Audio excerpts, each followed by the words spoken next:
Athletes Unlimited has some new star power. Lexie Hull is here to talk about her role there. Locked on Women's Basketball starts now.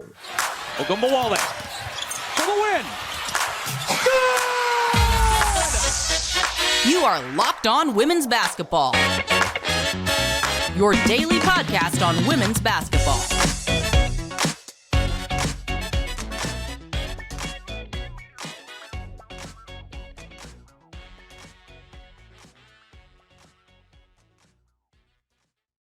Well, hi, everyone, and happy Tuesday to you. I'm Howard Megdal, founder and editor of The Next, where you can follow our coverage every single day, 24/7, 365 at thenexthoops.com.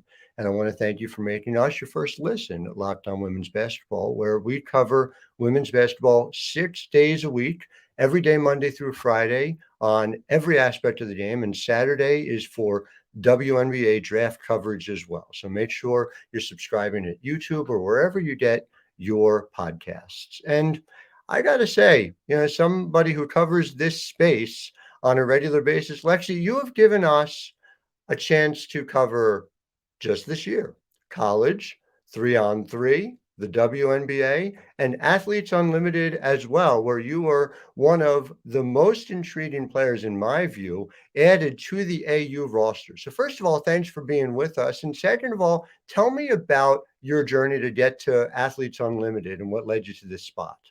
Yeah, well, thank you so much for having me. I'm really excited for this. But in terms of Athletes Unlimited, I knew when the WNBA season ended that I had a decision to make, whether that was going to be go play overseas or stay in the States. And Athletes Unlimited kind of gave me the opportunity to stay here, train, and then still be able to play competitive basketball before next season. So I'm super excited when that opportunity came up, and just, really looking forward to getting to Dallas in February. When you think about your year, I mean, it's a little bit different from what a typical rookie year would entail, right? There's this no stopping that's been part of playing professional basketball in this country for a long time, that you're going to play in college, you're going to play right through to the Final Four. Stanford tends to insist on that. And then going on to the draft, you're into camp a few weeks later. But as soon as that ends, you're going overseas. And I wonder for you, when this opportunity came up, was it a feeling of relief? Was it a feeling of, that world is changing in a way that it hasn't for, even predecessors at Stanford, people like Erica McCall, who have talked about this extensively? Yeah, I mean, I think there's a lot of people that go overseas and absolutely love it. And they really like the opportunity, to travel, see the world, and play places they never have the opportunity to necessarily go to without basketball. So for me, it was really a tough decision because I could have gone overseas and played. But I think for me, I am such a family person, someone that really likes to be close to home, see my friends, see my family. And I knew that going overseas, I was going to be, I think, sad. And I'd really miss, being close to my family. So being able to stay in the States, be close to them, and still play and train and get better this off season. When Athletes Unlimited kind of came up, that was the perfect avenue for me because I was able to do all the things that I, really cared about and really wanted to do. From a developmental perspective, how key is it that there is this high level of competition right here in the States? A thing that we've talked about this on the program time and time again, there is no G League at the WNBA level. And a lot of times, even in the W itself, being able to develop is somewhat limited by minutes you're able to get on the floor. So to be able to do this at this moment, when so many people talk about it, you talk to front offices, they say that jump from year one to year two in your professional life is so critical. How much does that play a part, you think, in you getting to being the player you want to be at the pros? I think it's super, super beneficial to be able to play 5 weeks, 6 weeks of games against high level players. And then also, like you said, have those minutes actually on the court to gain confidence, gain experience. This year in the Athletes Limited League, there are so many really talented players. And so I think that's something that I'm super excited about, to be able to play with and also to play against every single game, people I'll be playing against or with in the W this year. So I'm super excited just, to be able to gain confidence playing against those players. I don't feel like I can't share this. In the next slacked. There was always this level of excitement when you were able to get minutes during the W season. We were able to see you develop and grow as a player. I know obviously, having that wrist injury plays a part in that as well. But did you feel as if when I think it was early July, I'd have to go back to the Dame Lod, where you started getting those opportunities on the court and you were showing what you were capable of doing? We all know it from being able to see you play, at Stanford and even before that. But did it feel to you like you were able to kind of prove something, A, and B, does it feel like something you're going to be able to build on here at AU as well and kind of continue that story? Yeah, I mean, I definitely feel like towards the end of the season, I was really getting more comfortable, gaining confidence, and I think that comes with just playing against the players. And I think when I had my wrist injury, having an opportunity to sit on the bench and just really soak up watching and try to learn as much as I can and try to figure out, where I can add value when I was finally out there again. Mhm. I think that was super beneficial for me. And then, also just getting those touches, getting those shots in games, getting, minutes to play, just to be able to feel myself and get back to kind of what I feel like I do really well. And I think hopefully having the opportunity to play in February leading into training camp will be super beneficial for me. There's a quote by Tara Vanderveer I just want to read out because I think it's interesting in the context of the ways in which your game has manifested itself this year.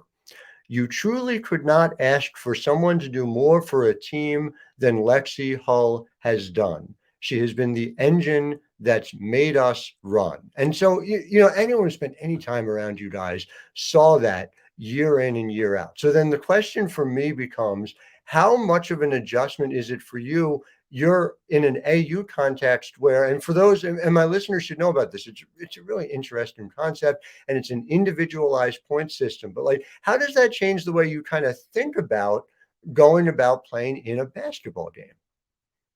I mean, I think for me, I've always been a team before everything else. So I don't think even with AU kind of having a different formula, I guess, and just kind of it's really changing the game. I don't think I'm going to go into it any differently than I go into any basketball game. And I hopefully that translates into the points at the end of the day.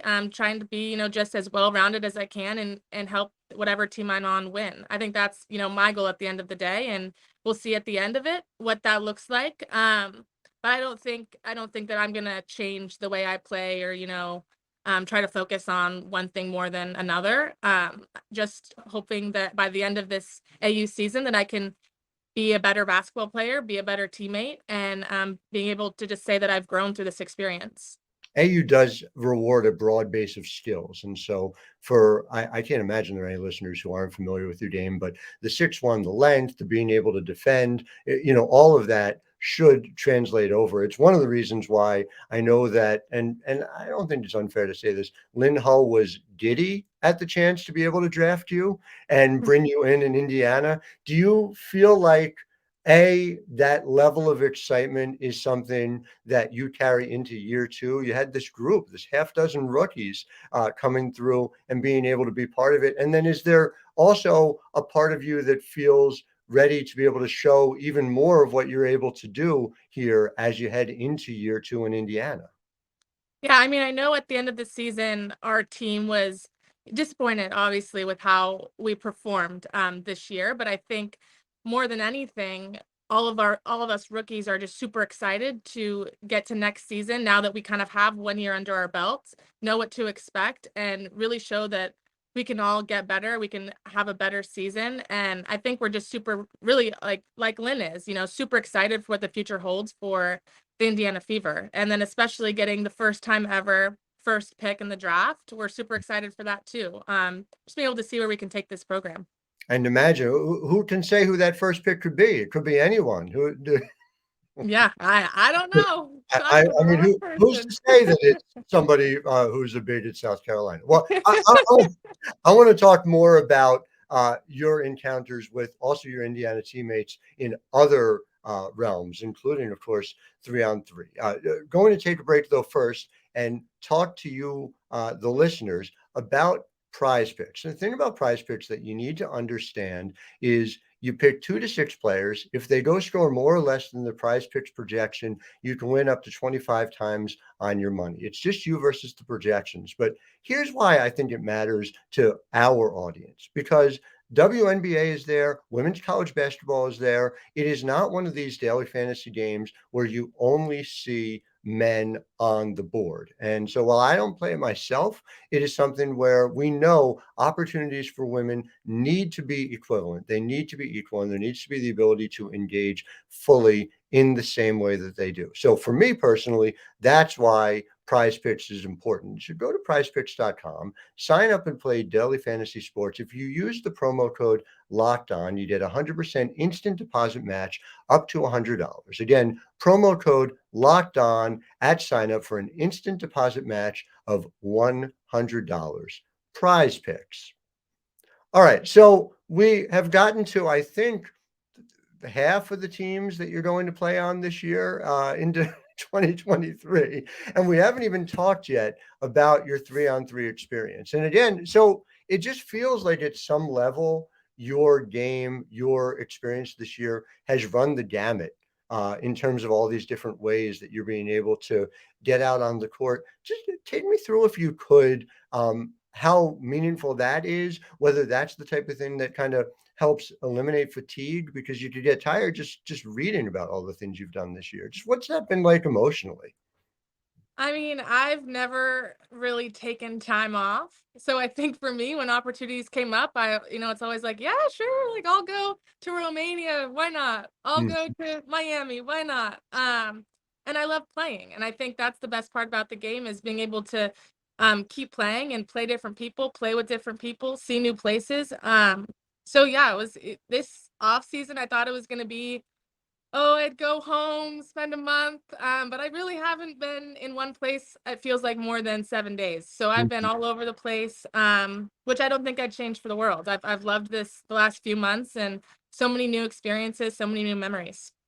The 3-on-3 game, again, listen, your broad base of skills makes sense in the 5-on-5 context, makes sense in AU, of course, when you're on a team but playing individually. But 3-on-3 just seems particularly built for it. Is that your feeling about it? And just what were your impressions of playing it? You played at an elite level, playing for USA Basketball. Just what was that like for your game specifically? I mean, it was really, really fun. 3-on-3 basketball is such a different game. It almost feels like you can, think about 5-on-5, but then when you go to 3-on-3, you have to really change your mindset. It's so quick, so physical, and the game is over like in an instant. We had games that finished in 6.5 minutes. I mean, it's so quick, so you have to be really locked in. And I felt like that's something that I feel like I do pretty well, is lock in and really focus, and that really helps for 3-on-3, because you can't take 10 seconds off, because 2 baskets can be scored in that amount of time. So it was a lot of fun, and I think it really does help, get me better offensively and defensively, because you're involved in every single play. I've heard other people who play describe it as it's like 5-on-5 fast forwarded. Yeah, And so, as somebody who kind of you've always brought that intellectual element to the game as well. Does it feel that way? You talked about slowing the game down. Is it a more involved process of having to slow it down intellectually, even as you are playing the game physically? for sure. I mean, because there's only 3 people on the court, there's so much more space to work with, but Mhm. also you're forced to, the shot clock's so much shorter. So you're forced to make plays, call out, actions way quicker. So it is definitely a more intellectual game, I think. I'm not going to make you choose who you preferred playing with, whether it was Liz or Emily Enchler, because I, in the same way that I wouldn't choose between my children as to who was my favorite. However, I do wonder, just more generally, do you think this game rewards a wing like M more than it does a big like Liz, or do you think it really varies? I just wonder, because it is still such a new thing in so many ways. Yeah, I definitely think that it varies. It's the game, are the actions that we run, the plays that we run are different when you have someone like Emily in the game versus someone like Liz in the game. Yeah. But both are really good. So it's just kind of like what it also depends on who you're playing. You know, if you're playing someone with a big, it's really helpful to have Listen there. When you're playing with three really quick guards, it's better to have, quicker outside people. Not saying Liz is very good defending those people. So, I mean, it really just depends. And both are it was really, really fun to be able to play with them and to be able to have, teammates in both of those locations. And do you think that helps you guys build? You guys obviously got a fair amount of minutes on the floor together in a way that extended beyond even what you were able to do in Indiana, where, you had, your season shortened in some ways, obviously, by navigating that wrist injury. Do you think that helps? Do you think that carries over into spring, into training camp next year in the season? Yeah, I think so, and I definitely hope so. It was great to, build not only chemistry on the court because you're reading each other so much in 3-on-3, but also we had a chance to hang out more off the court. And so it's exciting to kind of build those friendships and see that carry on into more years down the line. So I'm really fortunate to be able to say that I got to see them this off season and even play with them. What was your favorite moment with them off the court? Just hanging out, going to get dinner, hanging out. In Romania was super cool because it was pretty much just the team there. My mom came for it as well, but it was just us and we got to go explore and travel. Miami, a lot more people that we know were there, so it's Mhm. close as of a unit. So both were really fun, but just those moments where you're just hanging out, chatting, getting to know each other better. Your mom is an elite Twitter follow for all things Hull-based, by the way. That's throughout the next Slack. Everyone is in agreement about that. I want to take it back to AU and talk a little bit about just the experience ahead. So take me through how it's been described to you, when you arrive at Dallas and, what is kind of that on-ramping for playing here for the first time? So I'm pretty sure we'll have, an orientation for all the new players. And then I think we'll get into practice and games. And I'm not exactly sure how the first draft will go, who will be those first team captains. But after that, every Sunday, new teams will be formed, new teams will be picked, and there'll be an opportunity to meet people, play with people, try to understand people's playing styles, and just have fun playing the game that we all love.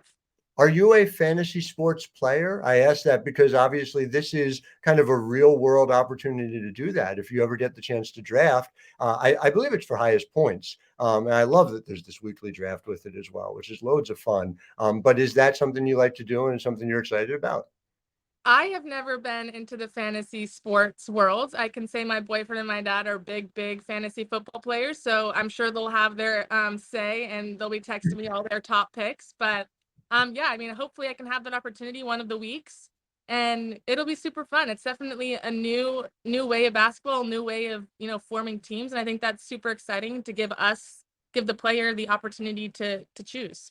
Is there a matchup you are particularly excited about when you look at this AU roster? Again, it's star-studded up and down. For me, as somebody who covers the college game as well, part of this is also just seeing the excitement of players who we know were elite college players who in a WNBA with a proper amount of players and teams would be professional players playing here as well. So I'm just wondering, as you've looked over it, if there's anyone who kind of popped out to you and say, oh, wow, I can't wait to battle her.